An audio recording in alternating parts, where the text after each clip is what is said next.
El milagro sucede, tal vez no por fuera, sucede en tu corazón. La alabanza, la adoración a Dios, además de bendecir el nombre del Señor, te transforma por dentro. Y tú empiezas a mirar las dificultades de la vida ya no con ojos de derrotado, sino con ojos de vencedor. Ya no te sientes un pobrecito abrumado por la vida, te sientes un príncipe, hijo del Rey del universo. Y ahí está toda la diferencia. Bueno, vamos al estudio de esta semana, lección número 12, para el 23 de marzo del año 2024. El título de la lección, Adoración sin fin. Y el propósito de la lección es mostrarnos que el cristiano, el verdadero cristiano, aquella persona que se ha encontrado con Jesús y ha sido transformada por Él, el cristiano vive en permanente espíritu de oración, cuando las cosas van bien y también cuando las cosas van mal. El asunto es que cuando todo va mal, lo primero que aparece en nuestra experiencia es el desánimo. Lo primero que surge es la desconfianza, la pregunta, ¿dónde está Dios? Bueno, vamos a analizar todo esto en la lección de esta semana. Vamos a estudiar en realidad el Salmo número 134. El primer subtítulo para esta semana es Levanta las manos en el santuario. Y aquí nosotros veremos que los verdaderos adoradores de Dios adoran sin cesar, adoran en todo momento. Voy a leer el Salmo 134 y voy a ir reflexionando en algunas expresiones. En primer lugar, quiero decirte que el Salmo 134 es el último de los salmos graduales. ¿Qué cosas son salmos graduales? Hay 15 salmos graduales. El 120 es el primero, 121, 22, 23 y el 134 es el último. Los israelitas, 3 veces por año, todos los israelitas esparcidos por todo el territorio, en 3 oportunidades durante el año, dejaban sus casas y se dirigían todos caminando en aquellos tiempos. No habían los medios de transporte que hay hoy, avión, carro, nada de eso. Tal vez carrozas y nada más. Pero entonces toda la gente se dirigía a pie a Jerusalén, que era la capital, donde estaba el monte Sión, donde estaba el tabernáculo de Dios, la ciudad de Dios. Y en el camino, algunos demoraban 2 días, otros demoraban 5 días, 10 días, dependiendo de la distancia.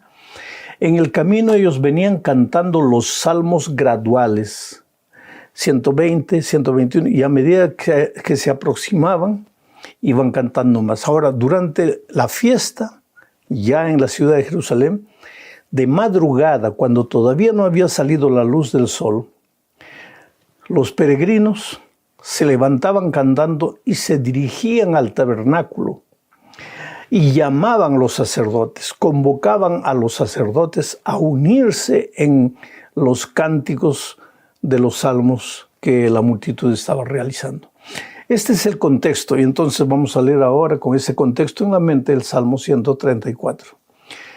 Los peregrinos cantaban diciendo, mirad, comenzaba con el verbo mirad, en hebreo, giné, que quiere decir observad, escuchad, prestad atención, reparad, mirad. ¿Qué cosa mirad? Dice, bendecid a Jehová. Ahora, aquí hay una aparente incoherencia. ¿Cómo es que el ser humano va a bendecir a Dios? Es Dios, el Todopoderoso, Creador del cielo y de la tierra, que bendice al ser humano. Pero aquí dice, mirad, bendecid a Jehová.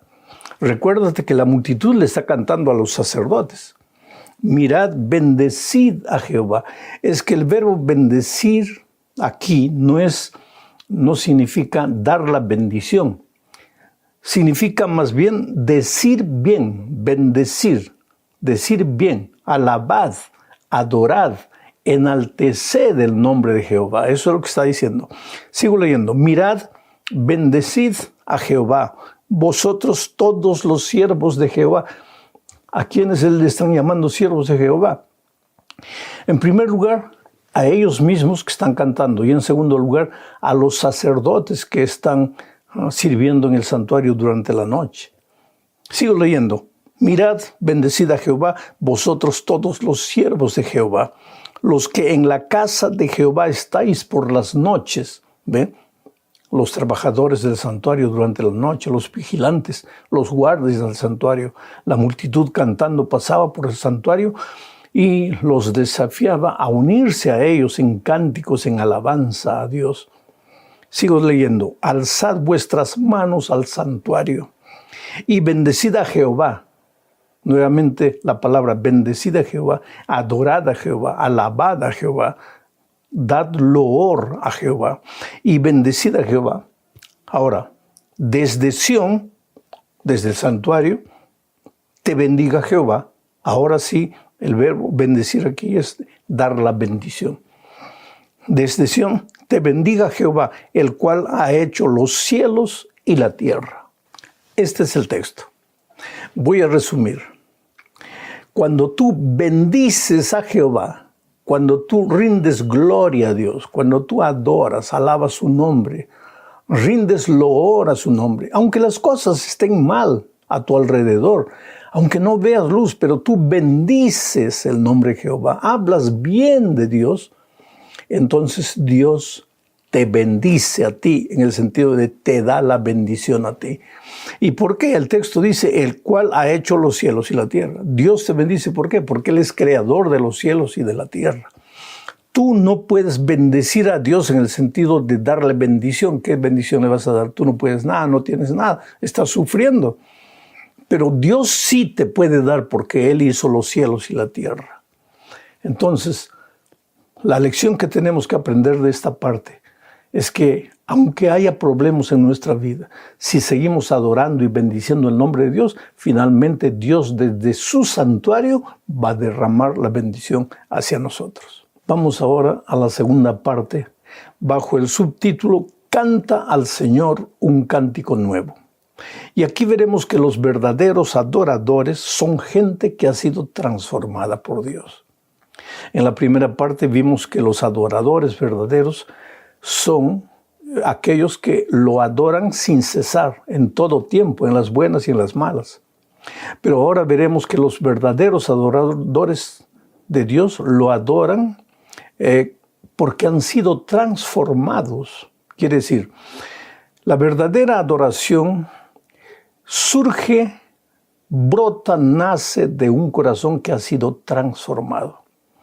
Una de las obras maravillosas de Dios después de la creación y cuando el pecado entró y deformó la creación, una de las benditas obras de Dios es la transformación. Él hace nuevas todas las cosas.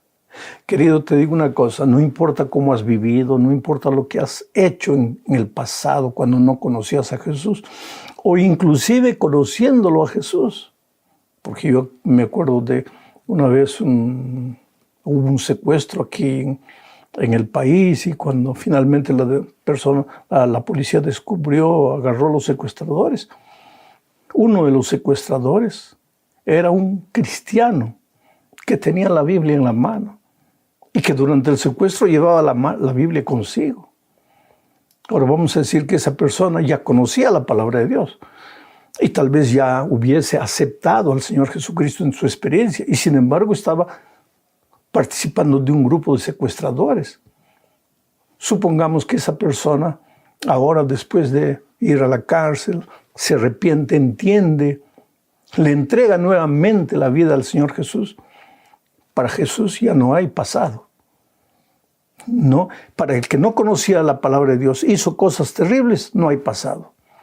Para el que ya conocía la palabra de Dios e hizo cosas terribles, pero después se arrepiente, también hay perdón y ya no hay pasado. ¿Por qué? Porque en Cristo somos hechos criaturas nuevas. Por eso los verdaderos adoradores a Dios lo adoran con una nueva experiencia, con un cántico nuevo. Mira lo que dice Salmos 33:3. cantadle cántico nuevo, hacedlo bien, tañendo con júbilo. Cantadle con cántico nuevo. Un cántico nuevo no es porque alguien recién ha compuesto este himno la semana pasada. Un cántico nuevo no está hablando nuevo de la composición del himno, está hablando nuevo de la experiencia del adorador. ¿Ah? Cuando tú no te habías entregado completamente al Señor Jesús, tus labios podían cantar palabras bonitas, pero eran palabras bonitas de la boca para afuera. Ahora que te has entregado al Señor Jesús, tú cantas el mismo himno, pero ya no es el mismo himno, es un himno nuevo, con las mismas letras, la misma melodía, pero es un himno nuevo porque nace de un corazón renovado, transformado por Dios. Ahora leamos el Salmo 43, que habla de la misma cosa. Dice, puso luego en mi boca cántico nuevo. El salmista David dice que su cántico fue colocado por Dios en su boca. ¿Por qué? Porque la obra de transformación es divina, no es humana. Tú no te transformas, tú no te conviertes porque quieres convertirte. Tú te conviertes porque el Espíritu de Dios te transforma. Claro que tú aceptas, porque si tú no aceptas, el Espíritu de Dios no puede hacer nada por ti. Por eso el salmista dice que Dios puso en mi boca cántico nuevo. Alabanza a nuestro Dios. ¿Y qué pasa? Verán esto muchos y temerán y confiarán en Jehová. Es que no hay testimonio más poderoso que la vida de un cristiano transformado. No hay testimonio más poderoso que la vida de un cristiano transformado. No te olvides de eso. Vamos a la tercera parte. Aquí veremos el subtítulo, Señor, ¿quién habitará en tu santuario? Es una pregunta. Y en esta parte nosotros veremos que los verdaderos adoradores son personas que andan con Jesús y viven las obras de justicia de Jesús. Recuerda que en la primera parte vimos que los adoradores lo adoran a Dios en las buenas y en las malas. En la segunda parte vimos que los adoradores verdaderos son aquellos que han sido transformados y con una nueva experiencia cantan un cántico nuevo. Y ahora veremos que los verdaderos adoradores de Dios son aquellos que andan con Jesús.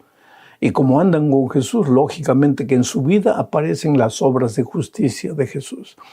El Salmo 15 en realidad es un salmo un poco grande. Y vamos a leer. Comienza diciendo, Jehová, ¿quién habitará en tu tabernáculo? ¿Quién morará en tu santo monte? Y el salmista responde, el que anda en integridad y hace justicia y habla verdad en su corazón. Hay algunas cosas que tenemos que estudiar en este punto. En primer lugar, la justicia no es un concepto, la justicia es Jesucristo.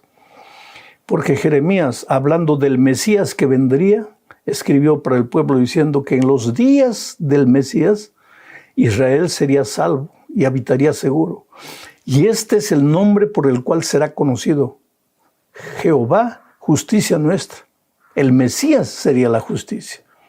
La justicia es una persona. Y si tú quieres entrar al templo de Dios y adorar a Dios con corazón puro, en integridad, tienes que tener una experiencia personal de vida con la persona justicia. Tienes que vivir en comunión con Él todos los días a través de la oración, del estudio de la Biblia, del trabajo misionero. Cuando tú tienes una experiencia diaria de vida con Jesús, entonces tú convives con la persona justicia y tus obras son obras de justicia. Y entonces tu corazón será un corazón honesto, verdadero, y hablarás la verdad. Ahora, los que adoran con esta experiencia al Señor, mira lo que dice, el que no calumnia con su lengua. Los que viven una vida de comunión con Jesús no calumnian con su lengua. O yo diría, no calumnian con su mano, porque hoy no basta hablar. Hoy es solo buscar un computador, internet y clicar y listo. Ya estás calumniando. ¿Qué cosa es calumniar? Hablar falsedades, hablar cosas que tú mismo no entiendes y sin embargo hablas con una seguridad. Pero los que conviven con la persona justicia nunca hacen eso. Tú puedes hablar lo que quieras decir, creer, predicar, pensar que estás defendiendo a la iglesia, pero si estás calumniando, si estás hablando sin fundamento, tú no tienes una experiencia de vida con Cristo. Cuidado, querido. Sigue diciendo que esos verdaderos adoradores a Dios no admiten reproche alguno contra su vecino. Muy bien, muy bien. Vamos a la cuarta parte de este estudio, bajo el subtítulo Declara su gloria entre las naciones. Y aquí veremos que los verdaderos adoradores viven comprometidos con la misión. No basta cantar. Es necesario cantar, pero hay que hacer más que cantar. Tienes que buscar una persona que no conoce a Jesús y hacer todo lo que tú puedas. Colocarte en las manos de Dios como una herramienta para traer a esa persona al conocimiento de la verdad. Eso es lo que dice el Salmo 96, versículo 2 al 10. Leo. Dice, cantad a Jehová, bendecid su nombre. ¿Qué quiere decir bendecir? Habla bien de Jehová. Canta a Jehová. ¿Verdad? A veces no tenemos el don de cantar. Yo no tengo el don de cantar, pero Dios me dio el don de hablar. Entonces, canta a Jehová. No tienes el don de cantar, habla de Jehová. Bendice su nombre, habla bien del nombre de Dios. Anunciad de día en día su salvación. Predica el evangelio. Comprométete con la misión. Proclamad entre las naciones su gloria, en todos los pueblos sus maravillas. Quiere decir que el verdadero adorador a Dios, mira, haciendo un resumen hasta aquí, el primer día vimos que los verdaderos adoradores adoran a Dios en todo tiempo, en las buenas y en las malas. Después vimos que los verdaderos adoradores son hombres y mujeres transformados por Dios y adoran con un cántico nuevo. En esta parte nosotros vemos que los verdaderos adoradores están comprometidos con la misión. Y ahora entramos a la última parte del estudio de esta semana, bajo el subtítulo Cuando Dios no se deleita en sacrificios. Y aquí veremos que los verdaderos adoradores, digo verdaderos adoradores, porque para ser un verdadero adorador no basta ir a la iglesia y cantar, no basta cantar en un grupo musical o en un coro, ni basta tocar un instrumento en la iglesia. Todo eso puede ser parte, pero el verdadero adorador de Dios, en esta parte vamos a ver que el verdadero adorador de Dios nunca sustituye la vida interior por asuntos del exterior, por exterioridades. Y mira lo que dice Salmo 46 y 8. Sacrificio y ofrenda no te agrada. ¿Cómo? ¿Acaso Dios no pide en su palabra que entreguemos nuestro cuerpo a Él como sacrificio vivo?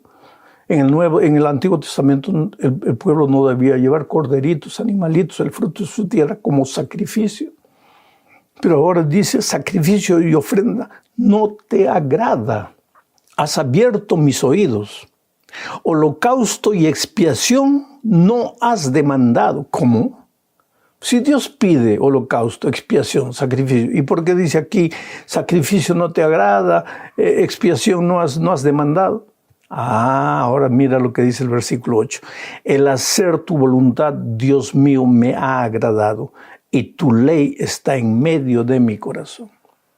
Lo que el salmista está diciendo aquí no es que no debes ser fiel a Dios, devolviéndole a Dios lo que es de Dios.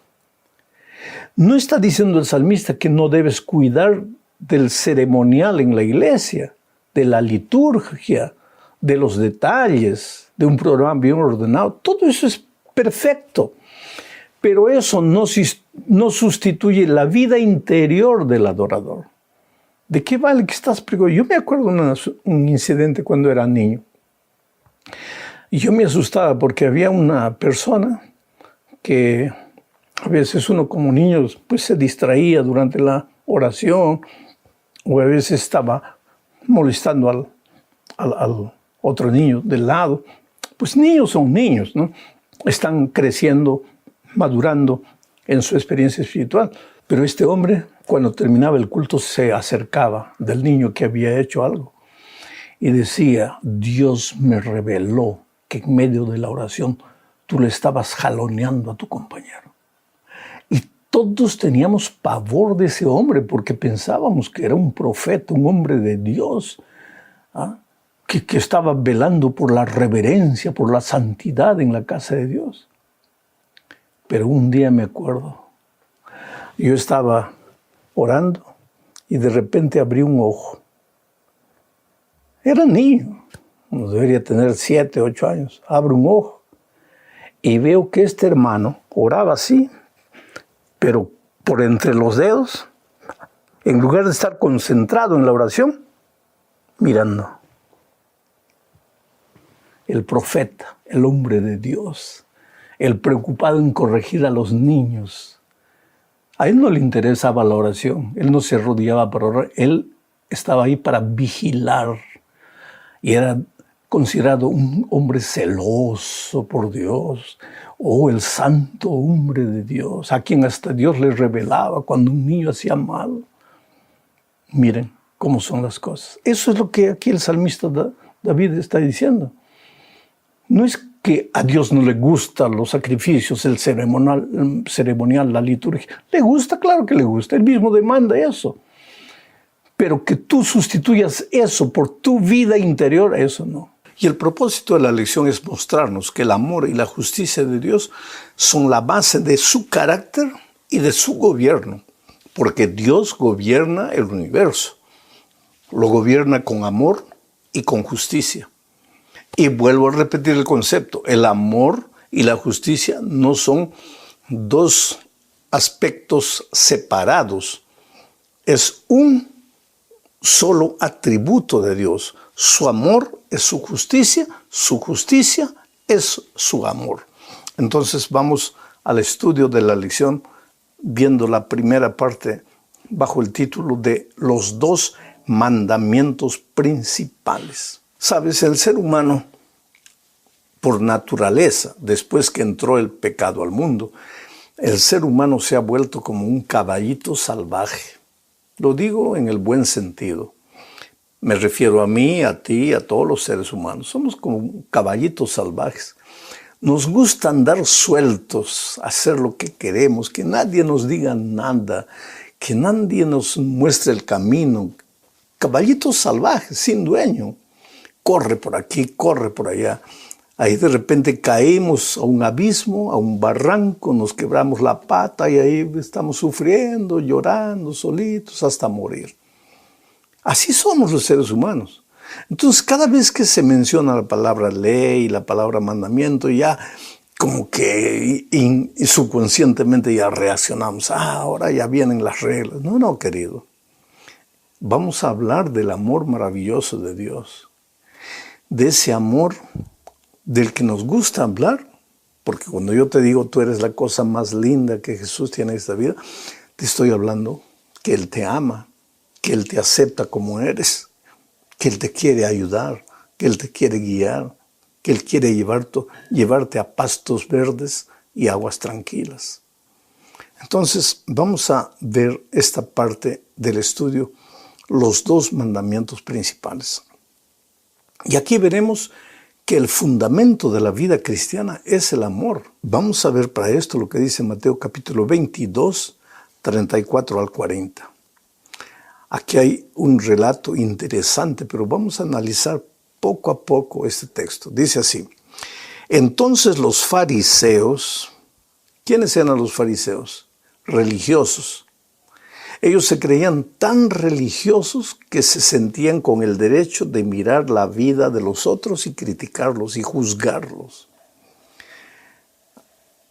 Hoy día, los fariseos continúan vivos y muchas veces continúan en las iglesias llamadas cristianas.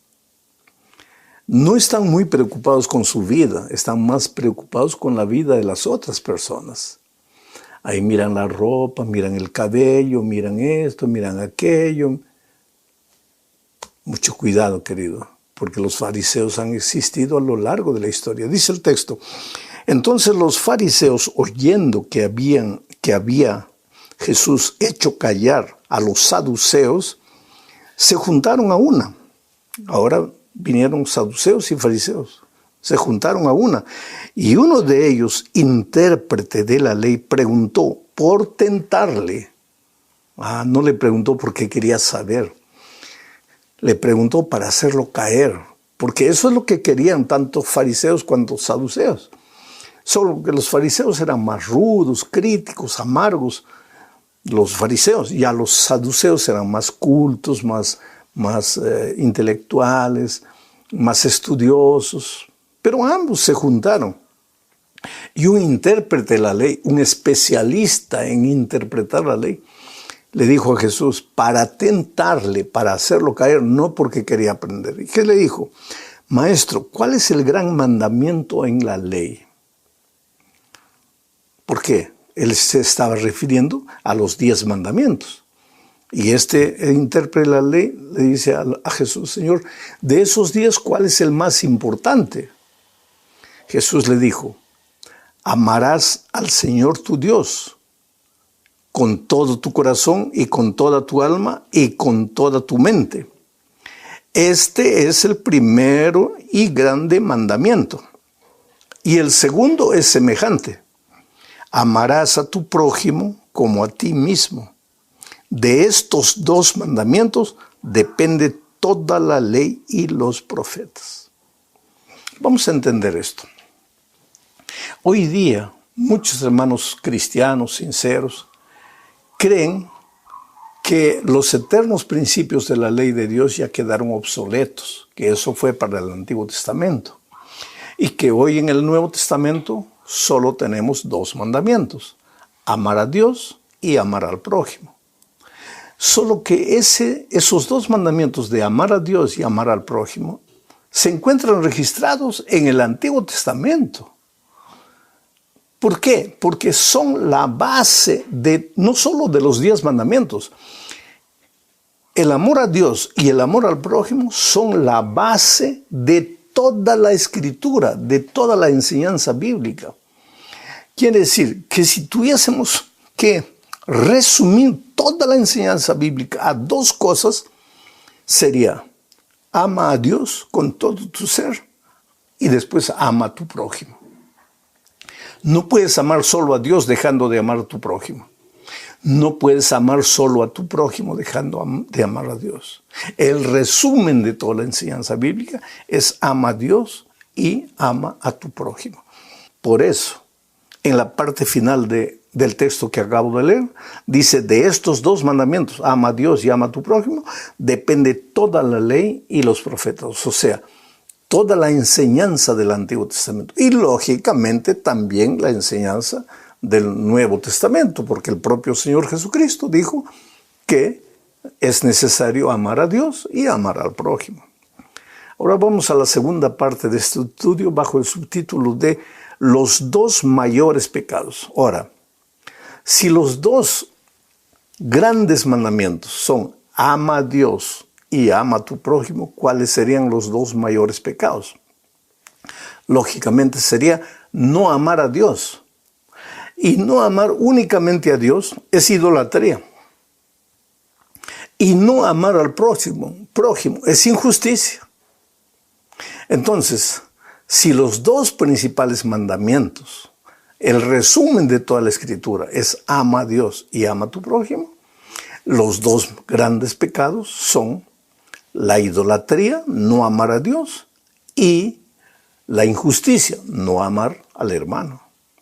Pero vamos a leer entonces lo que dice Zacarías capítulo 7, versículos 9 al 11. Así habló Jehová de los ejércitos, diciendo, juzgad conforme a la verdad y haced misericordia y piedad a cada cual con su hermano. No oprimáis a la viuda, al huérfano, al extranjero ni al pobre, ni ninguno piense mal en su corazón contra su hermano. Pero no quisieron escuchar, antes volvieron la espalda y taparon los oídos para no oír. El ser humano siempre fue terco. Dios le decía, hola, si me amas, ama a tu prójimo. Quiere decir, no seas injusto con el huérfano. No seas injusto con la viuda. No pienses mal de tu hermano. Solo que ¿dónde está escrito ese no pienses mal de tu hermano? Está aquí en una de las instrucciones bíblicas que acabo de leer. Pero ¿quién se importa con eso? Miramos a las personas, las juzgamos, comenzamos a pensar aquí, sacar nuestras conclusiones. ¿Por qué miró así? ¿Por qué dijo esto? ¿Por qué fue para allá? ¿Por qué no vino? ¿Por qué se sentó? ¿Por qué se levantó? Oh, querido, es una lucha terrible. Porque los mismos seres humanos que con toda sinceridad vamos a la iglesia a alabar a Dios porque decimos que lo amamos, en la iglesia no saludamos a nuestro hermano. No nos importa el dolor y el sufrimiento del hermano. Entonces, ¿qué tipo de amor es ese?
Pero en el Nuevo Testamento se registra de nuevo esta instrucción del Antiguo Testamento.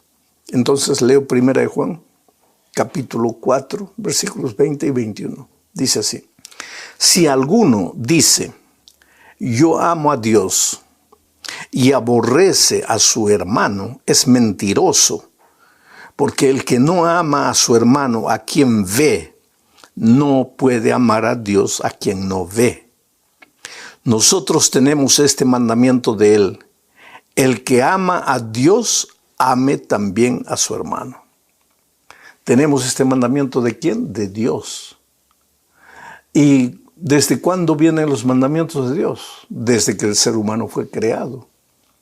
Dios nos creó para amar a Dios, para no separarnos de Dios, para andar con Él. Nosotros, en la persona de Adán y Eva, nos separamos. El carácter de Dios se deformó en nosotros y entonces comenzamos a acusarnos. Adán comenzó a acusar a Eva, Eva comenzó a acusar a la serpiente, después Caín mató a Abel y después vino toda la tragedia humana. ¿A dónde se fueron los dos mandamientos iniciales? Ama a Dios y ama a tu hermano. Entonces fue necesario que Dios viniese a través de los profetas y escribiese las instrucciones que encontramos en la palabra de Dios, donde Dios a esos dos mandamientos, amor a Dios y amor al hermano, ahora los desmenuza, los explica, los comenta y aparecen muchas instrucciones en el Antiguo Testamento. Después en el monte Sinaí Dios resume todo eso en 10. Y después el propio Señor Jesucristo dice, pero inclusive esos 10 están resumidos en el amor a Dios y en el amor al hermano. ¿Cómo están resumidos? Si tú agarras los 10 mandamientos de Éxodo 20, los 4 primeros hablan del amor del ser humano a Dios. Y los 6 últimos mandamientos del amor del ser humano al otro ser humano, a su prójimo. Entonces el resumen es ama a Dios y ama a tu hermano. Porque si no amas a tu hermano, a quien ves, ¿cómo vas a amar a Dios a quien no ves? Y si dices que amas a Dios, pero no amas a tu hermano, pues eres un mentiroso. No has entendido lo que es la vida cristiana. Has caído en el fariseísmo, en el vivir de apariencias, en golpearte el pecho, en llorar, en emocionarte cuando tu hermano está sufriendo y tú no te importas con eso. Este es un mensaje duro para mí y para ti y para todos los seres humanos. Vamos a la tercera parte de este estudio bajo el subtítulo de Dios ama la justicia. Claro, como Dios es amor y es justicia y su amor no está separado de su justicia, es lógico que Él quiera que sus hijos, aquellos que dicen que lo siguen, que lo aman, también sean hombres y mujeres de amor y de justicia. Voy a leer lo que dice el Salmo 82, versículos 2, 3 y 4. Mira, ¿hasta cuándo juzgaréis injustamente y aceptaréis las personas de los impíos? Defended al débil y al huérfano. Haced justicia al afligido y al menesteroso. Librad al afligido y al necesitado. Libradlo de la mano de los impíos. Es una advertencia solemne, querido, que si decimos que amamos a Dios, tenemos que defender a los que sufren, a los que lloran, a los que pasan necesidad, pasan hambre. Ahora, la mejor manera de defender y de ayudar a los necesitados no es agarrar una pancarta y salir a la calle y destrozar vidrios y asaltar las tiendas y gritar y pintarse el rostro. No. Esa no es la mejor manera de defender a los necesitados. En primer lugar, cuando quieras cumplir este mandamiento de amar a tu hermano, mira a tu entorno. Porque en tu entorno hay gente necesitada no solo de pan y de agua, a veces necesitada de amor, de comprensión, de cariño. Comienza por ahí. Cura a las víctimas del dolor que están a tu lado y después, lógicamente, extiende la mano a los de tu vecindario y a los de tu ciudad y finalmente a los del mundo. Pero qué bonito es cuando nosotros vemos gente destruyendo, quebrando, defendiendo la libertad, marcha, protesta por la libertad, por los derechos humanos. Y sin embargo, en casa, ¿cómo vives? ¿Cómo tratas a tu padre, a tu madre, a tus hermanos? Ahí el evangelio no tiene que trabajar en la periferia, porque ahí caemos en el farisaísmo. El evangelio tiene que trabajar en el corazón, transformar el interior del ser humano. Vamos a la cuarta parte de este estudio bajo el subtítulo de llamados a establecer justicia. Porque si somos hijos de un Dios amoroso y justo, pues tenemos que andar en amor y en justicia. Pero el hacer la justicia, como dije, no empieza con nosotros, empieza conmigo. después va a los gobernantes, porque nosotros a veces cuando pensamos en las injusticias del mundo, inmediatamente pensamos en los gobernantes. Y no quiero decir que ellos no tengan una tremenda responsabilidad, pero antes de mirar a los otros, tengo que mirarme a mí y ver si yo estoy obrando obras de justicia en favor de los necesitados. Mira lo que dice Isaías 1, 15, 16, 17. Cuando extendáis vuestras manos, yo esconderé de vosotros mis ojos. Asimismo, cuando multipliquéis la oración, yo no oiré. ¿Y por qué?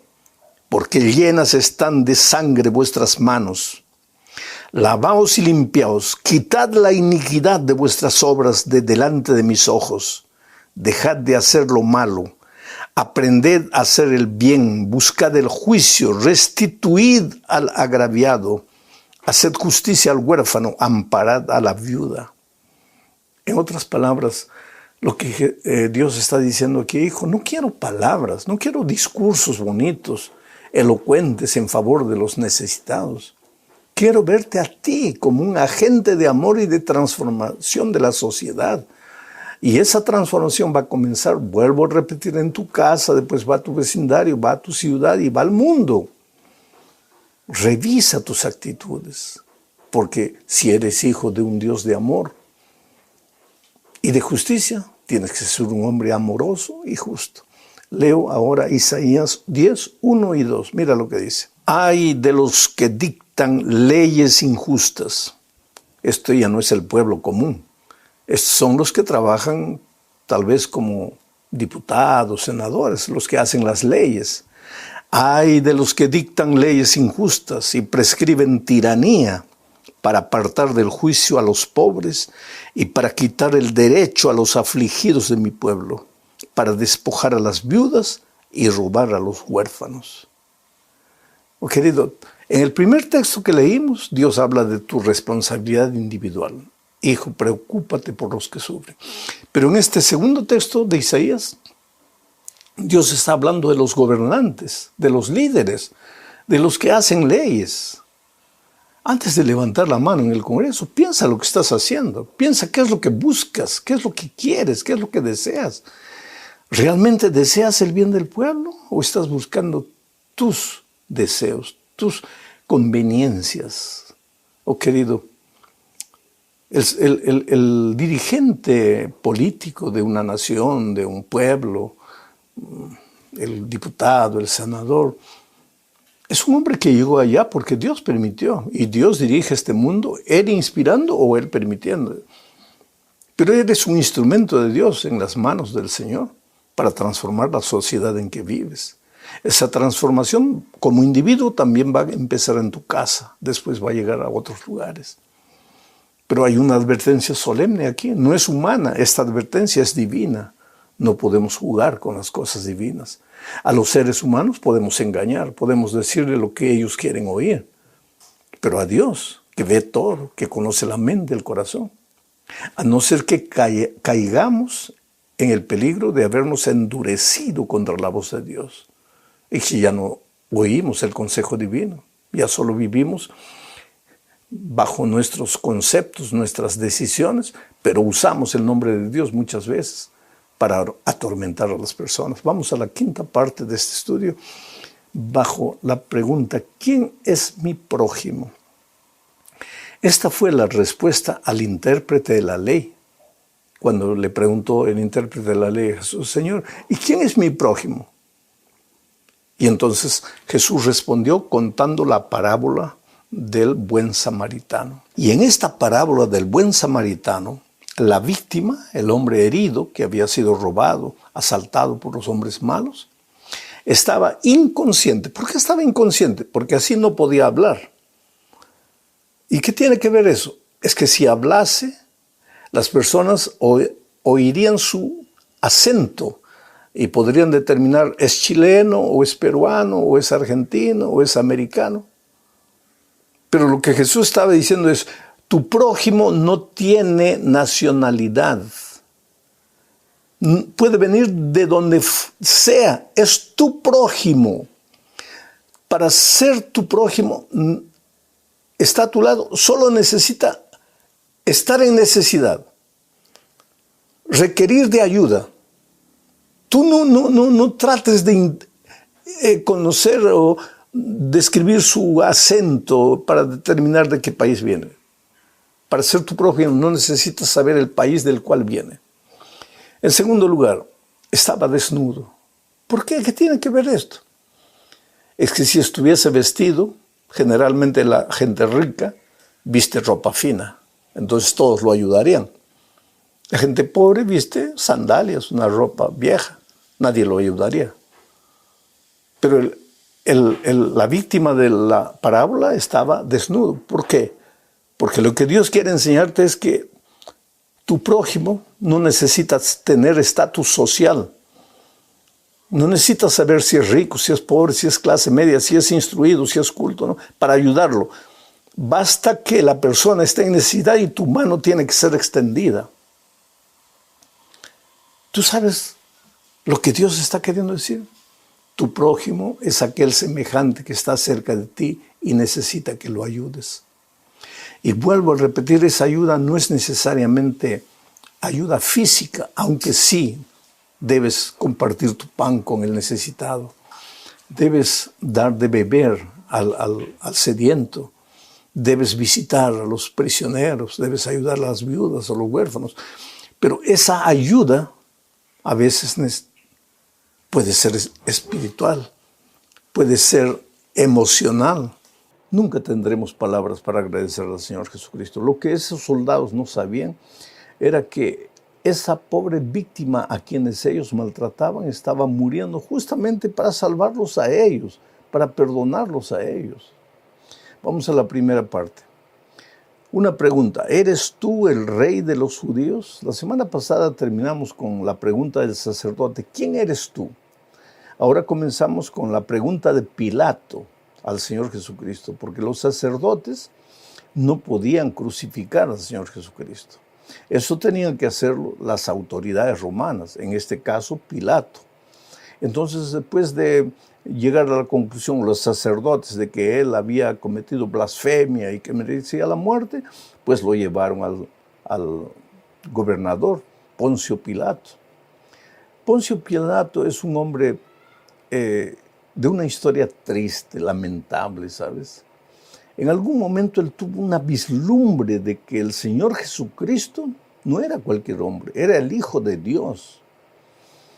Y Poncio Pilato en su corazón hizo de todo lo que pudo para defender al Señor Jesucristo, para librarlo de la muerte. Inclusive su esposa tuvo un sueño y vino y le advirtió, no toques a ese hombre. Pero Poncio Pilato fue tan cobarde que prefirió la popularidad, la fama, los aplausos, que escuchar la voz de su conciencia. Bueno, cuando le trajeron al Señor Jesucristo, él preguntó, ¿eres tú el rey de Israel?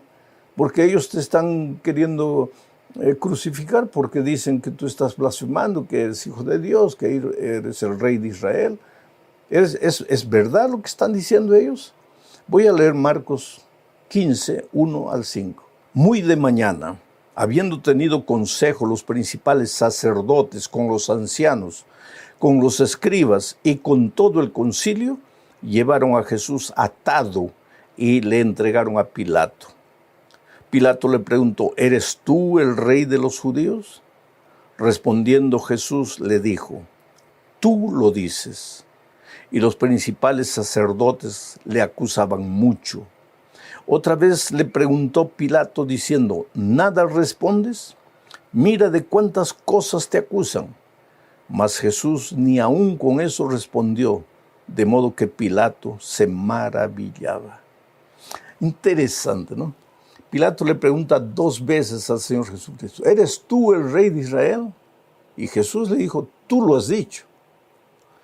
Pilato vuelve a responder, no has respondido nada. ¿Cómo no has respondido nada? ¿No le acababa de decir, tú lo has dicho?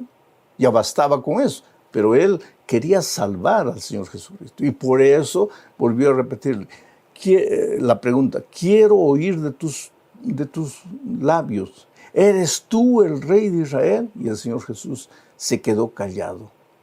Y al quedarse callado, pues no se estaba autoincriminando. Y por eso dice el texto que Pilato se maravilló. Quiere decir, en el fondo de su corazón dijo, no me está dando motivo para crucificarlo. Por eso te digo que Pilato era el típico ser humano que un día se encuentra con Jesús, que podría aceptar al Señor Jesús, pero por algún motivo no lo acepta. Tiene vergüenza, tiene miedo, tiene temor de alguna cosa, o entonces mucho orgullo, tiene miedo de rendirse, porque un día me encontré a un joven que llorando me dice, pastor, esta noche yo no pude resistir al llamado del Espíritu Santo. Y yo respondí al llamado, pero tengo vergüenza ahora de volver a mi casa, ¿qué dirán mis padres? Toda mi vida me he opuesto a la fe de ellos, toda la vida me he burlado de Jesús, toda la vida me he rebelado contra las enseñanzas de la Biblia. Y ahora, ¿qué les voy a decir? Que ellos van a pensar que ellos ganaron, que yo perdí. ¿Y qué importa eso? ¿Qué importa quién ganó, quién perdió? Oh, querido, ríndete al Señor Jesús, entrégate al Señor Jesús. Pilato podría haberse entregado a Jesús, pero no pudo, pues su orgullo pudo más, el amor a la fama de este mundo pudo más, y aunque trató de defenderlo, no pudo. Inclusive él hizo otra cosa, está en el relato bíblico. Ahí estaba Barrabás. La cruz de Barrabás, con el nombre de Barrabás, con las medidas de Barrabás, porque en aquellos tiempos, cuando se crucificaba a alguna persona, se le tomaban las medidas, porque la cruz tenía que ser del tamaño de la persona que iba a ser crucificada. Pero entonces Pilato, como sabía que Barrabás era un delincuente, un hombre sanguinario, y que la gente le temía, en su corazón Pilato pensó, hoy es fiesta y siempre en las fiestas libertamos a uno. Yo voy a colocar a Jesús y a Barrabás y toda la gente va a escoger que mate a Barrabás y voy a soltar a Jesús. Pero cuando Barrabás llevó eso al pueblo, el pueblo respondió y Pilato casi enloqueció con la respuesta del pueblo. Suelta a Barrabás, crucifica a Cristo. Pilato no podía entender. Pero qué locos estos. Jesús no les hizo nada de malo y quieren que lo crucifique. Barrabás los ha matado, ha sido cruel y quieren que lo deje libre. Suelta a Barrabás. Yo siempre digo que si alguien entendió lo que quiere decir Cristo murió por mí, fue Barrabás. Porque Barrabás, cuando quedó libre, miró a Jesús y pensó, qué bueno que apareciste. Porque si tú no hubieras aparecido, yo hubiera muerto. Ahora tú vas a morir por mí. En realidad, Barrabás somos nosotros, queridos. Nosotros merecemos morir. Pero cuando estábamos en el clímax de nuestra pobre historia pecaminosa, aparece el Señor Jesucristo y dice, no, yo voy a morir en tu lugar. Yo voy a llevar tu cruz. Yo voy a padecer por ti. Esa es la esencia de la salvación. Un inocente muere por los culpables. Nosotros los culpables somos libres de nuestros pecados y nuestros pecados caen sobre el Señor Jesucristo. Vamos a la segunda parte. Salve, Rey de los judíos. Esta es una historia de flagelación, burla y castigo. Leo Marcos 15, 16 al 20. Dice así. Entonces los discípulos le llevaron dentro del atrio, esto es, al pretorio, y convocaron a toda la compañía y le vistieron de púrpura y poniéndole una corona tejida de espinas, comenzaron luego a saludarle, salve Rey de los judíos. Y le golpeaban en la cabeza con una caña y le escupían y puestos de rodillas le hacían reverencias. Después de haber escarnecido, le desnudaron la púrpura y le pusieron sus propios vestidos y le sacaron para crucificarlo. Lo llevaron al patio. Allí lo azotaron.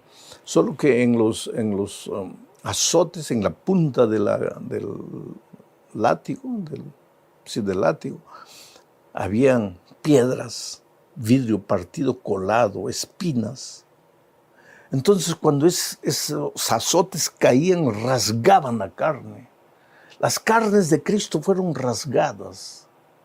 Colocaron después, antes de crucificarlo, una corona de espinas. La sangre chorreaba por la fase. Y le quitaron la ropa, le colocaron una capa de rey. Y se arrodillaban burlonamente delante de él: salve, rey de los judíos. El dolor de Cristo no fue solo físico, fue emocional. ¿Y sabes por qué? Porque Él estaba muriendo para salvar a esas personas que se burlaban de Él. Y Jesús no podía entender en su corazón: estoy aquí dando mi vida por ustedes y ustedes, mira, no son capaces de entender. Y a veces yo creo que hoy también el Señor Jesucristo nos mira y dice: pero hijo, tú no eres capaz de entender. ¿Por qué continúas andando en los caminos de perdición que andas? ¿No eres capaz de entender que yo di todo, que yo sufrí todo para salvarte? Qué situación terrible aquello. Los soldados en esos momentos, yo creo que estaban poseídos completamente por el demonio, porque soltaron toda la ira. Porque el demonio quiso derrotar a Jesús en el cielo, no pudo. Vino a la tierra. Quiso derrotar a Jesús cuando nació, quiso matarlo, no pudo. En el desierto quiso derrotarlo, no pudo. Ahora se mete al corazón de los soldados y suelta toda su ira contra el Señor Jesucristo. Pero el Señor Jesucristo sabía que había venido. Era fiel a su misión. Iría a la cruz del Calvario, derramaría su vida para salvar al ser humano. Entonces viene el terrible momento de su crucifixión. Jesús va subiendo la montaña. Dice la historia que cayó una vez, cayó otra vez. Llamaron a un hombre para ayudarle a cargar la cruz. ¿Sabes por qué Jesús no conseguía llevar esa cruz? Porque la cruz no era de él. Si la cruz tuviera sus medidas, tal vez él hubiera llegado a la montaña llevando la cruz. Pero es que la cruz tenía las medidas de otro. Y no eran las de Barrabás, eran tus medidas y las mías. A Jesús nadie le preparó una cruz, ¿sabes? Porque Él nunca mereció una cruz. Jesús cargó tu cruz, cargó mi cruz. Cuando llegaron allá a la cima de la montaña, las tinieblas cubrieron la tierra. Los animales corrieron a esconderse, los pajaritos desaparecieron porque hasta los seres irracionales tenían vergüenza de lo que los soldados estaban haciendo. Solo el ser humano, la más inteligente de las criaturas, no entendía que estaban crucificando al Dios hecho hombre que había venido para salvarlos. Leo Marcos 15, 25 al 32. Era la hora tercera cuando le crucificaron, y el título escrito de su causa era Rey de los Judíos. Le habían colocado eso en la frente. Crucificaron también con él a dos ladrones, uno a la derecha y el otro a su izquierda. Y se cumplió la escritura que dice: y fue contado con los inicuos. Y los que pasaban le injuriaban, meneando la cabeza y diciendo: bah, tú que derribas el templo de Dios y en 3 días lo reedificas, sálvate a ti mismo y desciende de la cruz. De esta manera también los principales sacerdotes, escarneciéndose, decían unos a los otros con los escribas: mira, a otros salvó, y a sí mismo no se puede salvar. El Cristo, Rey de Israel, descienda ahora de la cruz para que veamos y creamos. También los que estaban crucificados con él le injuriaban. Qué escena terrible. Jesús clavado entre dos ladrones. Él había venido para salvar a los pecadores, vivió entre los pecadores. Los judíos muchas veces lo acusaron de juntarse con los pecadores. ¿Por qué vivió con los pecadores? Porque vino a salvar con los pecadores. Y para salvar a los pecadores tienes que ir a buscarlos. Él había venido a buscar y salvar lo que se había perdido.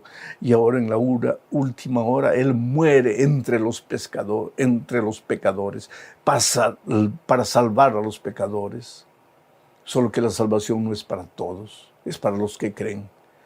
Un ladrón creyó, el otro no creyó. Uno se salvó, el otro se perdió.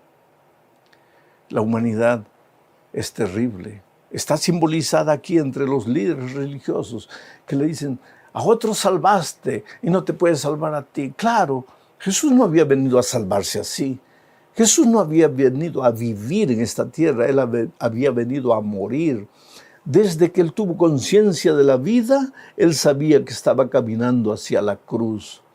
Nosotros hacemos todo lo que podemos para no morir. Jesús caminó hacia la cruz porque sabía que tenía que morir, porque había venido para morir, porque si Él no muriese en la cruz, nosotros estaríamos perdidos para siempre. El amor de Jesucristo nunca va a poder ser descrito. Allá en la cruz, el momento más terrible fue cuando Él se sintió abandonado por su propio Padre. Él, en su humanidad, se sintió así. Leo Marcos 15, 33 y 34. Cuando vino la hora sexta, hubo tinieblas sobre la tierra hasta la hora novena. Y a la hora novena Jesús clamó a gran voz diciendo, Eloi, Eloi, lama sabactani, que traducido es, Dios mío, ¿por qué me has desamparado?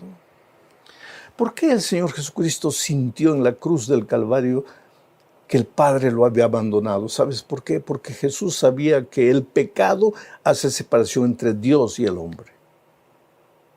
Y en la cruz del Calvario, el Señor Jesucristo estaba cargando el pecado de todos los hombres, de todos los tiempos. Tu pecado, mi pecado. Él no murió por el pecado de uno, dos o tres. Todo el pecado de la humanidad, de todos los hombres, millones y millones de todos los tiempos, estaba cargado sobre el Señor Jesucristo. Y entonces Él sabía que el pecado hace separación entre Dios y el hombre, y Él se sentía separado de Dios.